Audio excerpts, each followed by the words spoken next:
हाँ, आज हमारे साथ मौजूद हैं राष्ट्रवादी कांग्रेस पार्टी अजीत पवार गुट के जनरल सेक्रेटरी, राष्ट्रीय जनरल सेक्रेटरी जनाब ब्रिज मोहन साहब।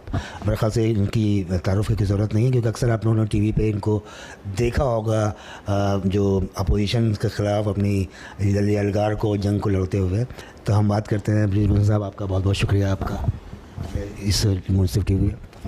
ब्रिज मोहन साहब, अभी इलेक्शन बिल्कुल अब करीब है, कुछ ही दिन बाकी हैं। तो खैर टीवी पे तो आप लड़ते हैं, लोगों से जवाब देते हैं। अब पब्लिक को ये बताइए कि क्या स्ट्रेटजी है बीजेपी के सपोर्ट्स के वाले जो वोट्स हैं, या जो एक खेमा जो बीजेपी सपोर्ट का है, उसको किस तरह से आप अपने तरफ लाने की कोशिश करेंगे? देखिए, बीजेपी के सपोर्ट में जो लोग हैं उनको अपने साथ जोड़ने के लिए ज़्यादा कोशिश बीजेपी की तरफ से हो रही है कि उनके वोटों को वो अपने गठबंधन के साथियों को दिलवाएं।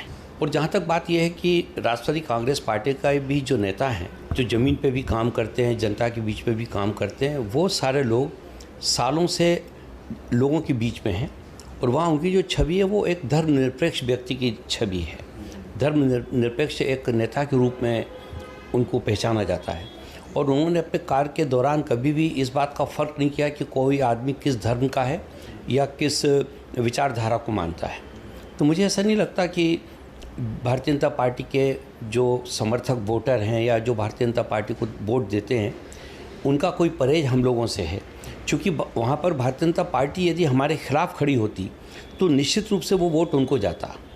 पर चूँकि वहाँ पर हम लोग गठबंधन में हैं और हमारे प्रत्याशियों के खिलाफ़ शिवसेना या भारतीय जनता पार्टी का कोई उम्मीदवार नहीं है, तो हमारे जो नेताओं का उनसे संपर्क है, उसका लाभ हमारे उम्मीदवारों को पक्के तौर से मिलेगा, मिल रहा है, और उनका समर्थन भी हम लोगों को मिल रहा है। लेकिन ब्रिज मोहन साहब, आपको नहीं लगता कि जो मुखालिफ खेमा था एक, जो पहले एनसीपी के पास और अजीत पवार के पास भी था, उसको पकड़ने के, उसको लाने के लिए कितनी मेहनत करनी पड़ेगी, या लगता है कि वो आपके साथ है? देखिए, ये बात बिल्कुल सच है कि जब गठबंधन में हम लोग शरीक हुए थे, उस समय हम लोग एक दूसरे के खिलाफ़ लड़ते थे और वैचारिक रूप से भी हम लोग एक दूसरे के साथ नहीं थे, ये तो दुनिया जानती है। लेकिन हम लोगों ने, चूँकि हम लोग उस गठबंधन में जब शरीक हुए, तो हम लोगों ने भी इस बात को समझा और उन्होंने भी इस बात को समझा कि ये गठबंधन जब भी मजबूत रह सकता है जब हम सब लोग मिलजुल कर अपने उन जो हमारे पुराने जो अनुभव हैं या जो हमारा सोच है, उससे अलग हटकर हम लोग जब काम करेंगे तो ये गठबंधन मजबूत हो पाएगा। इत्तेफाक की बात हुई कि जो लोकसभा का इलेक्शन हुआ उसमें वो वांछित परिणाम हम लोगों को नहीं मिल पाए। इसने हमारे पूरी तीनों गठबंधन के तीनों दलों को फिर से एक बार सारे मुद्दों पर सोचने के लिए मजबूर किया, और उसमें हम लोगों ने अपनी उन गलतियों को भी आइडेंटिफाई किया जिनके कारण ये हुआ था। और उसमें एक बात वो भी थी जो अभी आपने की कि हमारे तीनों गठबंधन के जो कार्यकर्ता थे उन लोगों में उतना सामंजस्य उस लोकसभा के इलेक्शन में नहीं था। हमारे नेताओं ने इस बात को भी समझा, तो आदरणीय अजीत पवार, आदरणीय एकनाथ शिंदे साहब, आदरणीय देवेंद्र फडणवीस साहब, इन सब लोगों ने मिलकर एक रणनीति बनाई। और वो रणनीति इस प्रकार की थी जिसमें कि हमारे कार्यकर्ताओं के बीच में संवाद पैदा हो सके। और ये काम हम लोगों ने पिछले 6 महीने में बहुत नीचे तक किया है। यही कारण है कि अभी आप देखिए जो चुनाव का प्रचार हो रहा है, उस प्रचार में तीनों दलों के नेता बगैर ये सोचे कि वो प्रत्याशी किस पार्टी का है, वो ये देखते हैं कि महायुति का प्रत्याशी है तो सब लोग निकल पड़ते हैं सारे। मैं कल 2-3 प्रचार में मैं खुद भी गया था, वहाँ भी मैंने इस बात को महसूस किया कि उनके हाथ में झंडा ज़रूर बीजेपी का था, किसी के हाथ में शिवसेना का झंडा था, लेकिन काम वो एनसीपी के प्रत्याशी के लिए कर रहे थे। देखिए, लोकसभा इलेक्शन में भी देखा गया कि वोट ट्रांसफ़र नहीं हो पाए, आपके वोट ना बीजेपी को ट्रांसफ़र हो पाए, बीजेपी के वोट आपको ट्रांसफ़र नहीं हो पाए। तो अब जी अभी जो क्या, किस तरह से खासतौर से माइनॉरिटी वोट्स को क्या आप बीजेपी तक पहुंचा पाएंगे, या माइनॉरिटी वोट्स को आप अपने पास रख पाएंगे? देखिए कि जो माइनॉरिटी, पहले तो महाराष्ट्र को आप लोग तो जानते हैं, महाराष्ट्र को आप अच्छे ढंग से जानते हैं। महाराष्ट्र का जो मतदाता है वो मूलतः सेकुलर वोटर है।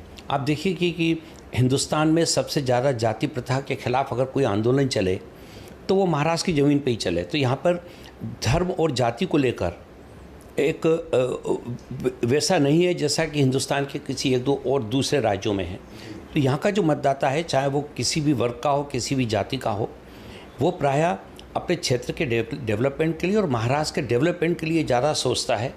धर्म और जाति पे उसका विवाद कम होता है।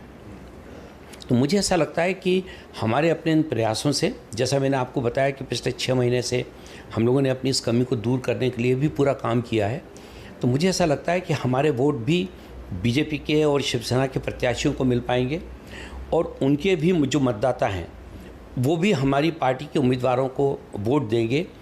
इसका हम लोगों को पूरा विश्वास भी है। और जो हमारी अभी ग्रुप मीटिंग्स हो रही हैं, जो हमारी छोटी छोटे रूम मीटिंग हो रही हैं, उनमें भी हम इस बात को महसूस कर रहे हैं कि वहाँ पे अब नीचे के कार्यकर्ताओं में भी सारे लोगों के बीच में एक ये सहमति है कि ये मौका देश के विकास के लिए, महाराष्ट्र के विकास के लिए एक बहुत अच्छा अवसर हमारे हाथ में आया है। और इसको हम आपसी नाराज़गी से अगर हम इसको लेंगे तो ये नुकसान हो जाएगा। तो मतदाता भी, हमारे कार्यकर्ता भी समझदार हैं, तीनों पार्टियों के पॉलिटिकल लोग हैं वो। तो मैं देख रहा हूँ कि उन लोगों में एक साथ काम करने का एक जज्बा पैदा हुआ है। अब बहुत कुछ चीज़ें तो जनता के हाथ में, आप जानते हैं। हमारी तरफ से प्रयास पूरा है और मुझे लगता है कि इस प्रयास पे हम लोगों को सफलता भी हासिल होगी।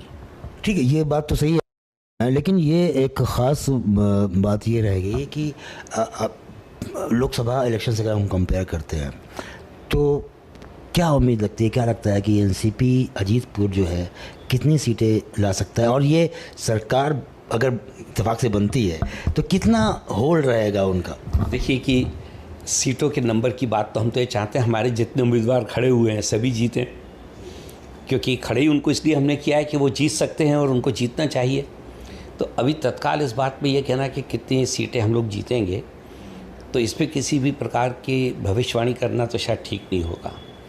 जहाँ तक बात अजीत पवार की है और राष्ट्रवादी कांग्रेस पार्टी की गठबंधन में, तो मैं इस बात को बिल्कुल स्पष्ट कर दूं कि गठबंधन में हम लोगों को भरपूर महत्व हमारे गठबंधन साथियों के द्वारा दिया जाता है। उसमें कभी कोई कमी उनकी तरफ से नहीं की गई है। और हम लोग, जो हमारे नेता वहाँ जो सुझाव देते हैं या जो उनके ऑब्जर्वेशंस होते हैं, उनके ऊपर भी बहुत गंभीरता से विचार मंथन होता है। मैं आपको एनडीए की खूबी बताऊं, एनडीए में सबसे अच्छी बात यह है कि वहाँ पर जब गठबंधन के साथी बैठते हैं तो वहाँ कोई छोटा नहीं होता, कोई बड़ा नहीं होता। वहाँ अपनी अपनी बात कहने की भरपूर छूट होती है। निश्चित रूप से वहाँ पे तो देश के प्रधानमंत्री बैठते हैं, देश के गृह मंत्री बैठते हैं, तो उनसे ज़्यादा बड़ा तो और शक्तिशाली कोई व्यक्ति अभी देश में नहीं है। पर वहाँ पर भी खुल के बात होती है और वो लोग भी गंभीरता से सुनते हैं, वो लोग भी विचार विमर्श करते हैं। और सारे जो ये पॉलिटिकल लोग हैं गठबंधन के, सब समझदार लोग हैं। वो इस बात को जानते हैं कि हम सब लोग एक नाव के सवार हैं और किसी की भी गलती से इस नाव को कोई नुकसान नहीं होना चाहिए। तो वहाँ कोई ईगो नहीं है, वहाँ कोई जिद नहीं है। तो लेकिन अगर आप, हो क्या रहा है कि सारे लोग INDIA के गठबंधन से एनडीए को तोल रहे हैं। INDIA में जैसे जिद कर ली उन्होंने, कोई भी अपने आप को छोटा और बड़ा मानने को तैयार नहीं था। सबों ने 85 सीटें ले ली। हम लोगों ने पहले दिन से ये कहा कि हमारी जो मेजर पार्टी है वो भारतीय जनता पार्टी है, उनको ज़्यादा सीट मिलना चाहिए। इसको हम लोगों ने भी स्वीकार किया था और इसको आदरणीय एकनाथ शिंदे साहब ने भी स्वीकार किया था। तो ये फ़र्क है, तो ये फ़र्क ही हमारी अपनी ताकत है।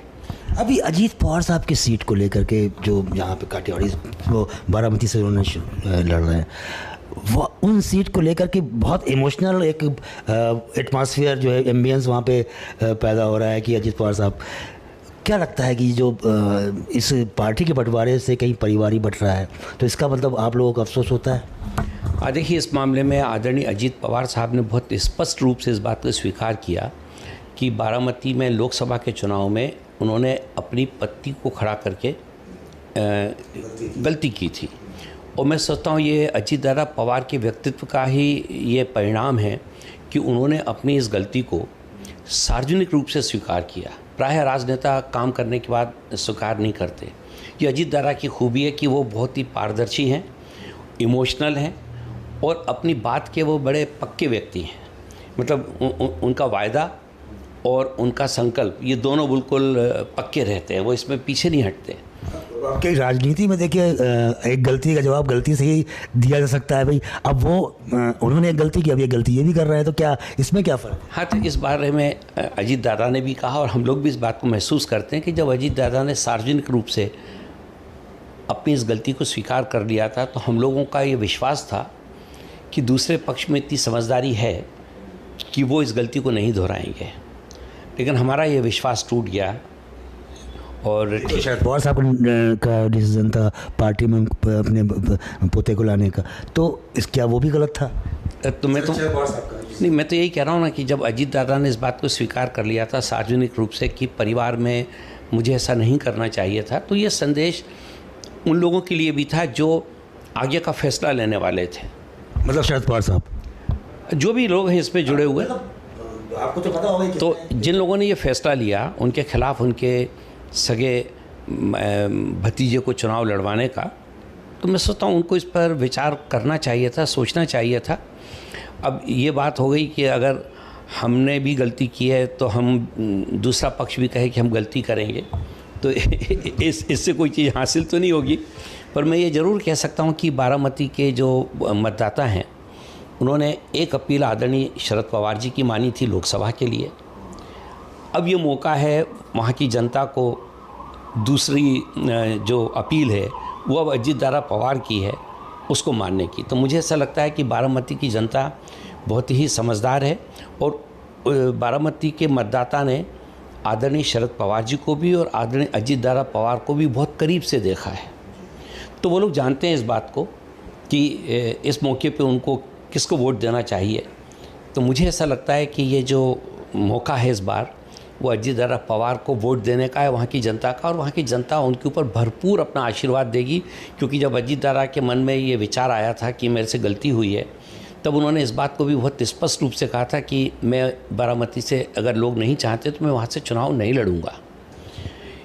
इस अपील के ऊपर बहुत लोगों ने उनको टेलीफोन किए, बहुत लोग आके उनसे मिले और सबों ने बोला कि दादा यहाँ पर हमने लोकसभा के लिए आदरणीय हमने शरद पवार जी की अपील को स्वीकार किया है, आप बारामती से चुनाव लड़िए, हम लोग वहाँ से अब आपको चुनाव जिता के भेजेंगे क्योंकि अब विधानसभा का मौका आपका है। इसके बाद ही आदरणीय अजीत दादा पवार ने ये फैसला लिया कि वो बारामती से चुनाव लड़ेंगे और मुझे लगता है कि वहाँ की जनता उनको कभी निराश नहीं करेगी क्योंकि उन्होंने वहाँ के लोगों के लिए, वहाँ के विकास के लिए जितना किया है उसको लोग वहाँ पे जानते हैं। हाँ देखिए, अब ये तो जनता को और वोटर्स को तय करना है कि वो किस खेमे की तरफ जाना चाहता है, शरद पवार या अजीत पवार साहब की तरफ। लेकिन हाँ, एक इमोशनल कार्ड ज़रूर अजीत पवार ने खेलने की कोशिश की है इस चुनाव में और ये कहा कि बड़ो सीनियर्स लीडर्स पे आरोप लगाया, इल्ज़ाम भी लगाया कि ख़ानदान में परिवार तोड़ने की कोशिश की जा रही है। खैर, इसका फ़ैसला जनता करेगी, वोटर्स करेंगे।